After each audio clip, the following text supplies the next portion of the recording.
Tant que Joseph Kabila Kabanga longwa qui n'a pouvoir atika ki mbongo devise na banque centrale plus d'1 milliard ya mbongo tikalaki. Tant que bokonzi alternance salemaki. Mokonzi Sikaye, tout ça dans la coalition, tout ça pour soutenir, c'est vrai, mais la manière dont tu vas gérer 100 jours Oyo et puis des multiples déplacements, et ça a été affecté sensiblement l'économie Nabiso. Comment tu peux imaginer, mon frère, qu'il y a un président élu qui est en fonction, il a tout le pouvoir, tout, c'est lui qui a le mandat du peuple.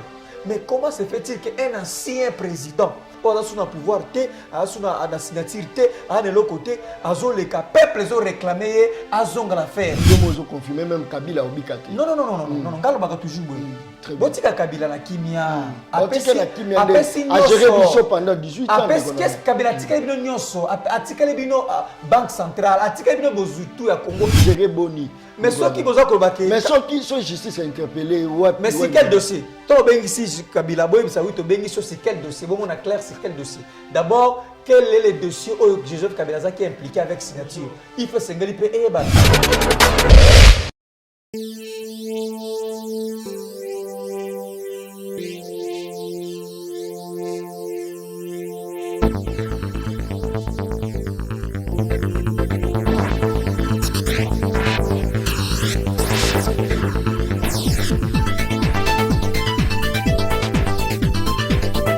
Voilà, vous connaissez là mon Nabino Balande émission Nabiso le peuple parle na katia Esha News bandekolangai yiki na katia politique ya katia Mboka Congo yiki za makasi. Je crois que gouvernement il y a plus ou moins 6 postes mais bazo koka pour résoudre problème ya population te bandekolanga masolo ya mokola lelo trobeta na l'homme du moment ya côté il y a FCC Aristote Ngarimo on est toujours d'ailleurs on est toujours développé l'isolo ya mokola lelo mbote mona Congo mbote mona Congo na sepeli na invitation na yo na bandeko ba kolanda biso partout tout pesi ba mbote ils ont sengo to échanger na yo parce qu'ils ont appelé moko ya ba au peuple la rebelle dans l'émission na yo merci. Très bien. Voilà, est-ce que tu as que les lois ali babé tout nini pendant que tout le monde a eu 18 ans à reine il y a moi na Congo Kabila et population je crois qu'elle se retrouve à quitter pas je crois elle se retrouve à quitter mais les lois gouvernement il y a 66 membres mais tout au monde que non misère et matil sous tout est commis tout ya dollar est commis à 18 400 moi na Congo tout que non ils a faute il y a Kabila faute il y a Félix tout sa faute. Non, mon Mboka, je crois que il faut aider les Congolais à comprendre gestion et Mboka, gestion et État. Tant que bandeko bazaki li banda, bazaki na opposition, banako kanisa que c'était si facile. Il y avait d'autres pesanteurs na Congo, il y avait d'autres réalités où l'économie n'a pas extravertie et ça tourné dans un seul secteur, l'économie n'a pas dans un secteur minier, ceux qui to teki olo, to teki palatate, mbongo kotakate, li banda ya Mboka. Coronavirus s'est paralysé makambo belé donc bandeko to bazaki na opposition ils croyaient que c'était facile de gérer la nation. Ce n'est pas facile, c'est toute une vocation, c'est tout un sacerdoce d'abord de 1 et de 2. Tant que Joseph Kabila Kabanga longwa qui n'a pouvoir atika qui plus de 1 milliard de dollars na banque centrale. Joseph Kabila Kabanga s'est retiré na pouvoir atika mbongo na banque centrale du Congo mbongo tikalaka. Moins d'une année mbongo tout ici là en devise bon vous allez rater banan basisi non ndeko parce que bango pe bazo ko accuser que binonde bozo causer problème binonde bozo ko étouffer bango de peur que va travailler bien ndeko c'est très clair na rappeler les sous na lingi muto a contredire ngai ale kana miso abenga to a contredire tangu Joseph Kabila Kabanga longwa qui na pouvoir atika ki mbongo devise na banque centrale plus d'1 milliard ya mbongo tikalaki. Tangu bokonzi alternance salemaki mokonzi Sikaye tout ça na coalition ça pour soutenir c'est vrai mais la manière dont tu vas gérer 100 jours Oyo et puis des multiples déplacements libana Mboka et ça a été affecté sensiblement l'économie nabiso et affecté devises tout tika ki misolo tout tika ki ba koti na vitesse moko ya kosala makambu et vider nos soins tika ki nango d'abord il y a toujours le loyo kopo ya madesu so okei na wenze ekomi na 3000 francs, sac ya fufu ekomi na 130 000 francs, sac ya maloso ya loso ya madesu koloba te biloko emati soki okei na wenze ekomi ezomisa chaleur. Donc les gens commencent même à dire ah Joseph Kabila azalaki ata malamu tant na ye dollar ezalaki beto maintenant dollar à un niveau stable pendant un moment donné. Donc les gens commencent à comprendre que c'était pas facile. Et je ne dis pas simplement que le gouvernement en place bangonde bazali kaka responsable, c'est par rapport à la réalité mondiale. On a expliqué qu'avec le coronavirus, l'économie, toute l'économie mondiale est par terre. Il n'y a pas d'avion, il n'y a pas de déplacement, il n'y a pas de collaboration, il n'y a pas de transfert économique. Donc il y a un sérieux problème et frapper sur le plan international, conséquence et ça sur le plan interne. Ce qui va tout ça, pour tout zonga lisusu pour mukile zonga sur la forme il faut moins une année, il faut moins 2 ans. Donc c'est un sérieux problème au gouvernement au bakuta inango de 1 et des gouvernements oyo bakuta ni pena na un sérieux problème hein oyo biso zaki nango mais bango pe bakuta nango mais ba trouver les solutions te ndeko na biso. Il y a qu'un seul secteur oyo économie so et vibraka kaka secteur ya mine kaka mine ceux qui bote qui ba minéralité libanda mboka économie ko pe maté. Donc, tout ça qui a une vocation à diversifier l'économie. Ça veut dire qu'il y a un plan, il y a agriculture, soit agricole, qu'on touche qu'on est même la pêche, qu'on est la bilanga. Ça veut dire que tout le secteur est belé pour combler ce qui est là, neti, ma côté ka minéré na biso comme problème parce que les bandes Chine ou la communauté internationale ba besoin d'un problème au comment na mboka eza ko telema.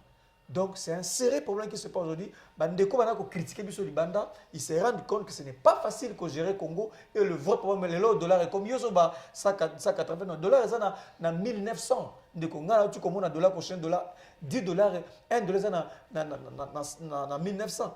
Donc c'est ça justement dollar est mati makas et je t'informe avant tout comme on a fait année dollar est comme on a 2400. 1 dollar et nous changeons à 2400 avant de faire un euro. C'est-à-dire qu'il y a un problème.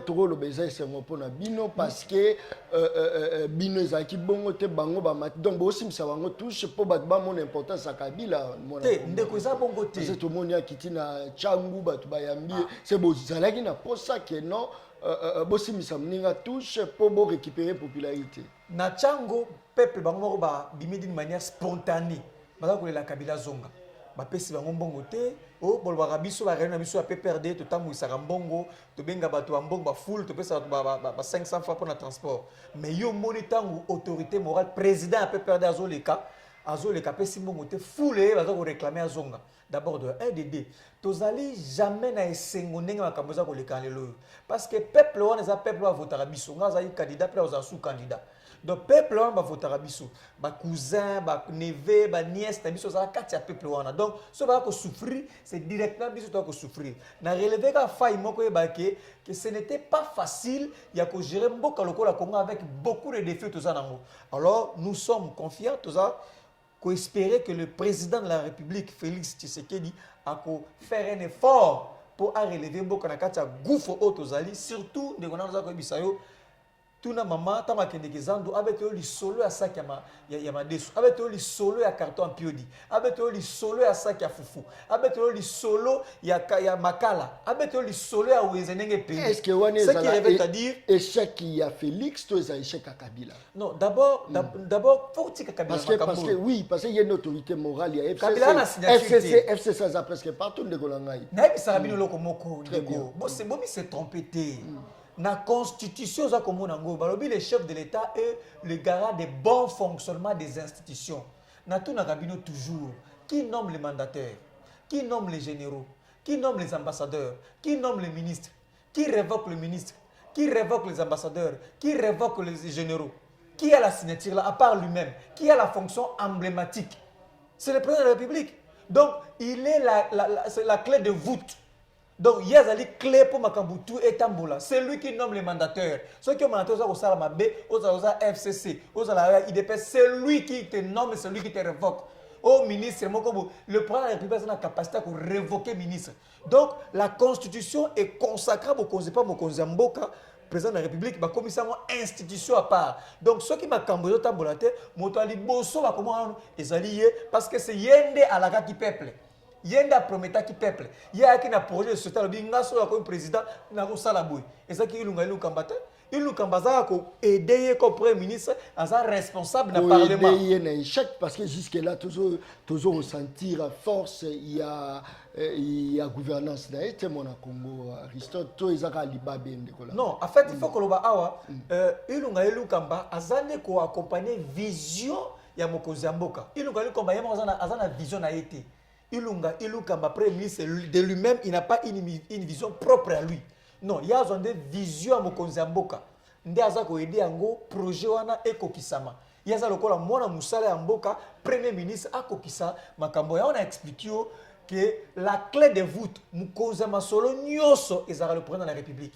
Celui qui nomme, celui qui révoque, celui qui fait tout ministre, PDG, généraux, tout ça c'est lui. Secrétaire généraux, c'est lui qui nomme. Donc me dire s'il y a un problème, en tout cas, je crois que le peuple a retardé plus dans celui qui nomme. Donc moi, je suis convaincu que Mokonzi Mboka Félix a fait l'effort pour le peuple à niveau Otozali, à Passi, à Kozanga, au Foufou, Nazo Bisayo, Sak Yamade sur Mati, Nazo Bisayo, Kopo Yamade sur Mati, Sikre Naweze Mati. Donc, Makambe Mati a Kosakanate. Donc, je crois que Mokonzi Mboka avec le pouvoir, tout ça, à Kolongola peuple, n'a qu'à pas sur toi, parce que c'est grave. Comment tu peux imaginer, mon frère, qu'il y a un président élu qui est en fonction, il a tout le pouvoir, dans l'armée, dans la police, dans la tout. C'est lui qui a le mandat du peuple. Mais comment se fait-il qu'un ancien président, a un pouvoir, a une signature, a de l'autre côté, a le peuple a réclamé, a l'affaire, peuple a le sauveur, qu'il y ait tant que tu m'as donc il y a un problème, il faut se remettre en cause. Mais est-ce que y a la coalition de tant peuple azola, ce peuple aza ignorant parce que ceux qui Félix a dîné dans Liboulou, a dîné le Kabila, c'est le peuple aza ignorant de Kolanga. Il y a expliqué au peuple wana, ba neve na biso bazali, ba nièce na biso, ba tutu bazali kuna mais na minute biso nyoso tene tozana makoki ya konoye ba ministre, konoye ba ambassadeur, konoye ba généraux, konoye ba mandataire. Biso nyoso même dans la coalition. Mutu moko na la capacité wana konomba ministre peut révoquer konomba généraux ba généraux peut révoquer bango donc c'est Mokonzi Mboka a la clé de voûte a une institution il est le garant de bon fonctionnement des institutions. Si y a un problème qui ne va pas eza Mokonzi Mboka ndia kozala dans nous responsable devant le peuple donc bobo souffrir to zonga mingi Mokonzi Mboka ay bako peko bimisa peuple na kati ya opasio parce que kopa madesu ngapo wana kopa madesu nakala na pour suka na nakala mbongo mukie na zaka na wana na pesa madame asa la provision kaka même salaire na bana ko pesa yona lelo na pesier ayelinga ba discussion belé na kasoka zoko sangai na biko mais ka mbongo na bana ko pesa yo na zwa yona pesa na tanga kabilati ka même mbongo na ko pesa lelo sala nga provision qu'est-ce qui se passe abisika ka même mbongo wana mais na wenzeza suna valeur te na weze mbongo pesa na valeur te qu'est-ce carton il y a plus de ces mati makala qu'on ne parle même pas biloko peli moto na weze conséquence mbongo zo pesanga eza muke donc ba conflit continue ba foyer bato. Très bien. Est-ce que les autres koloba que non état de droit ezongi na kati ya mboka parce que tout le monde va ko interpeller même na ba DG ya ba société tout moni Vital Kamerhe les 11 heures à la face il y a justice impressionnant rapidement. Non, na sepeli ma casse l'état de droit. En tout cas, je salue arriver peut monter à état de droit en boka na biso mais bandika la sukote ezana débit na ngope mais na sepel l'état de droit ngo salema et sengeli yo moto za ko gérer entreprise ya l'état oye ba ko la différence entre libenga na yo na libenga ya l'état oye loko za ya yo na loko za ya l'état tango longoli maboko na yo na libenga na yo koti na libenga ya l'état ozumbongo ya l'état olie et sengelo ke ne ko samba. Je suis d'accord, nous avons accompagné Mokonzi Mboka actuel, Félix Tshisekedi Tshilombo dans ma tali pour la corruption, que télé la corruption, bamiyibi. Je suis d'accord. Mon Mboka nani Vital Kamerhe, toti kajitisa kata. Aloba, ceux qui azali moto azane tumbu, azana mbeba ba condamné. Ozomona, ceux qui sont tombés peut-être pas libérés. C'est l'état de droit, je suis d'accord et je soutiens l'état de droit Salema. L'état de droit, c'est une histoire dans le Merci beaucoup. Est-ce que vous encourageant parce que frapper binoté. Est-ce que vous avez sous tant Félix Aloba qui liban Mboka je vais déboulonner. Je pense que non, créer qui m'ont panique pas la bino, jusqu'à quand il y a qui ont rectifié le baguette, je ne vais plus funer au passé. Est-ce que ceux qui les lois bien funer dans le passé, est-ce que Pépère Darobika n'a autorité morale n'a Joseph Kabila? Ngana osenga soki abandi ko fouiller parce qu'abandi ko fouiller eza malamu. Premier signe il y a tentative ya fouiller na ya fouiner na to na présidence. Secrétaire administratif na présidence azaki na makala bakanga ki azaki na makala to mo lelo dirkab ba soupçon ba indice sérieux za ko peser sérieux. Donc ce moment na ko fouiller, je te dis il y aura pas un saint. Mosanto azate. Donc et du côté, il y a bateau à gérer pendant plus ou moins quelques temps. Il y a un bateau à gérer qui peut à Calabiso. Ou à cause de la bébé Bakangaï. Ngalo baka toujours na bateau. C'est Yomozo confirmé même Kabila Obikate. Non. Ngalo baka toujours boy. Botika Kabila na kimia. Botika na kimia. A gérer biso pendant 18 ans. Après qu'est-ce Kabila tika bino nyonso. Atika bino banque centrale. Atika bino bozutu ya Congo. Akefa azala confiné. Afala na ekolo na kimbo tika ira ndeko tika na biso loko mo atiki biso mais a gérer boni mais ceux qui boza kolobake mais ceux qui sont justice interpellé mais c'est quel dossier to bengi si Kabila boy bisa oui to bengi c'est quel dossier bon on a clair c'est quel dossier d'abord quel est le dossier où Joseph Kabila qui est impliqué avec signature il faut sengali pe bana c'est ça le problème ndeko et sengali pe beloko moko il suffit pas que la kabino corruption non état de droit arabongote et le kisibu corruption oui. Nani azalaki na poste nini, nani aibaki nini, nani azalaki na dossier nini, yona ndebo kangai. Ce qui pour bongo, je suis d'accord. Le quoi le bengi directeur du cabinet chef de l'État akei bakangie. C'est ça l'état de droit. Ba le kapesu nani asalaki nini, ngazali d'accord, je suis jeune. Ozali corrompu, ozali koiba, c'est ko kangaye, ko pinier, je suis d'accord, il y a pas de problème. Mokozambo quand tout ça na elongo. Yango même na likanisuwa na to manaki depuis kala. Mokonzamboka anomaka luzolo bambi poye bako pesa makanisi na makamotali corruption ko lutte contre la corruption et ça là ba tentative ya ko fandisa état de droit et ça la solide na mboka o. Très bien. Tu crois que le Lelo FC Sazo combattre Félix Antoine Tshisekedi, la nomination il y a ba généraux. Tu crois que le FC Sazo bondisa Félix Antoine Tshisekedi a salari nomina a sali ordonnance na ye ya renommé Kiungu Tilelo ilali. C'est tout que le problème na kati ya Congo et ça FCC ne kolangai to appuyer Jean Kaboun bonager ndenga lobai ke non beaucoup nager mon na Congo parce que blocage ya makasi. Nandimi tendeko. Que FCC a bloqué le président de la République. N'andimine plus que FCC a un esprit de collaboration avec le président de la République. Tout ça qu'on collaborer ensemble, tout ça coalition, tout ça qu'on sougaye. Ce n'est pas le problème. Un état de droit, et ça a un avantage nayo, nous avons un état de droit. Tant que nous soit réclamé et comme nous avons un état de droit, comme nous avons ça. Non, ça dit que il y a une nomination de King. D'abord il faut le King a commencé. Azali même pas dans la coalition Nabiso. Il tombe comme un cheveu dans la souffle dans une histoire où ni tête ni quai. Qui va commencer à la coalition FCC cacheté d'abord de 1 et de 2 qui va commencer ordonnance va zoa qui va nommer Bango et respecter qui procédure le Premier ministre devait contresigner à l'époque, qui n'a pas été le cas. Yonde Outolo Baolobi, que le président de la République nomme, convoque, parce que ce qu'on a nommé, beaucoup de la nomination. Non, ça dit que, voilà. Ça dit que le problème c'est lequel? Très bien. Depuis le temps de Mobutu, Batolobaï qui est président de la République, qui a un pouvoir rebellé. Mobutu avait beaucoup de pouvoir. Il y a un débat, une discussion qui est dans Sun City. Longola pouvoir ndambe pas Mokonzamboka, bazok sont pas premier ministre. C'est-à-dire que ça va domaine mususu Mokonzamboka ta zu yango il faut signature la premier ministre à la contre-signer. Donc ça va domaine ba ordonnance mususu so Mokonzamboka zu yango, il fallait premier ministre à contre-signer pour ezaki na likaniso ko longola tout puissant président de la République Mobutu Azaki nango po ba ko quitter sa pouvoir ba pèse sa premier ministre et de même na ba ordonnance belé c'est ko salma o ça a problème ça dit que ça ordonnance sous au premier ministre atiaki mokoloto te et disaki discuter te na conseil des ministres mbala moko ebimi na ba kingu na kati o kingu aza même pas na lisola FC cash aibo yango ekoza problème tiro mais ba secrétaire généraux Oh, maman Yolande et Bongo a nommé la secrétaire générale, a sali mise en place. D'ailleurs, c'est même pas la nomination, c'est la mise en place et affectation à Sali. Asali on a coucou. Non, Asali on a polélé, Asali mise en place. Et boti problème parce que directeur du cabinet et chef de l'État a commis Mbalamoko ministre et la fonction publique a ebisaye asir soara tika makambouara. Mais ezalaki malamu que directeur du cabinet pendant la République a commis premier ministre. Parce que le premier ministre a géré comme ministre.